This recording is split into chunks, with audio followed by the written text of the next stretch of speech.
কারো কোনো ব্যক্তি কোনো দ্বারা আমার দল ক্ষতিগ্রস্ত দল ইমেজ ক্ষুণ্ণ হয়, আমার অনুরোধ থাকলে উনি বলেছেন আপনার চলে যান, আপনার মতো মানুষের আমার দলের দরকার নাই। আপনি ওই হাটে বাজারে 2 পিস 3 পিস না ধরে আপনি যেখানে আমার হচ্ছে, যে জায়গা আমার উৎপন্ন হচ্ছে, যে জায়গা থেকে আমাদের আসতেছে, সেই জায়গাটাকে আপনারা চিহ্নিত করে সেই জায়গায় ক্লোজ করার চেষ্টা করেন। আমি একটা মেসেজ দিই, সেই মেসেজটা ক্লিয়ার হচ্ছে এইটাই যে আমাদের দল ক্ষমতা আসছে, আমাদের বিশেষ জনগণ ম্যান্ডেট নেই, তাই বলে যেসব জনগণ আমাদেরকে ইলেকশনে ভোট দেয় নাই তারা কিন্তু আমাদের বাইরে না, আমরা কিন্তু সবারই প্রতিনিধি এবং আমরা মনে করব সবার ভোট নিয়ে আমরা সরকার গঠন করেছি। অতএব সেই ক্ষেত্রে আমাদের দলীয় কোনো কর্মী কোনো নেতা আমার দলের নাম ভেঙে কেউ যদি এখানে কোনো ধরনের অপকর্মে সম্পৃক্ত হয়, আমি এখানে আপনাদের উদাত্তভাবে আহ্বান জানাচ্ছি। সেই ক্ষেত্রে আমি যেমন ব্যক্তিগত দায়িত্ব বহন করবো না, আমার পঞ্চায়েত একাশনে যে আমাদের পার্লামেন্ট মেম্বার আছে, আমাদের উনিও নিবেন না, আমাদের যে প্রধানমন্ত্রী বলেছেন উনি স্পষ্টভাবে গতকালকে আমাদের কেবিনেটে বলেছেন কারো কোনো ব্যক্তি কোনো দ্বারা আমার দল ক্ষতিগ্রস্ত দল ইমেজ ক্ষুণ্ণ হয়, আমার অনুরোধ থাকলে উনি বলেছেন আপনার চলে যান, আপনার মতো মানুষের আমার দলের দরকার নাই। কাজে এই বিষয়টা কিন্তু মেসেজটা আপনি ক্লিয়ার নেবেন। বিশেষ করে এই ঈদকে সামনে কিন্তু আমাদের কেউ যদি কোনো ধরনের অপকর্ম সম্পৃক্ত হয় সেক্ষেত্রে আপনারা কিন্তু আমাদের দিকে তাকাবেন না, আপনার আইনগত ভাবে যা যা করার দরকার সেই বিষয় করে এই ক্ষেত্রে যত সহযোগিতা দরকার আমি এজ এ মন্ত্রী হিসাবে এমপি হিসাবে আমি আপনাদের সেই সহায়তা করবো, এই বিষয়টা আমি আপনাদের দিচ্ছি। এর পাশাপাশি আমাদের একটা সুযোগ হলো আমাদের কিন্তু 5ই আগস্টের পরে কিন্তু আগে কিন্তু এখানে কিন্তু মাদকের সয়লাভ ছিল এবং আমি সেই সময় কিন্তু তারা যে সময় ডিসিএসপি ছিলেন আমাদের বিশেষ করে বিজেপি ছিলেন, সেনাবাহিনী র্যাব ছিলেন, আমি বারবার বলেছিলাম যে আপনি ওই হাটে বাজারে 2 পিস 3 পিস না ধরে আপনি যেখানে আমার হচ্ছে,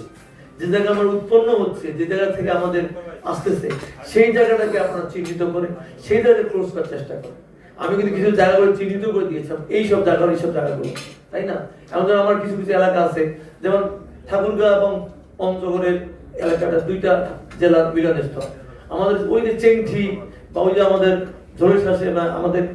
সুন্দর দিকে এমন আছে দিনাজপুর ঠাকুরগাঁও পঞ্চগড়, সেখানে ক্রাইম একটা জোন, এই যে কিছু স্পট আছে, এই স্পটগুলো আপনারা যদি সিরিয়াসলি আপনি যদি এখানে যদি স্পটগুলো চিহ্নিত করে এবং সে যেই হোক, যেই ব্যক্তি হোক, যে দলেরই হোক, তাকে 2-1টাকে দৃষ্টান্ত ধরে দিয়ে আমরা এবং ওই মামলাগুলোকে আমি ওইটাও দেখি যে মামলা দেখা 15 দিন পরে 7 দিন পরে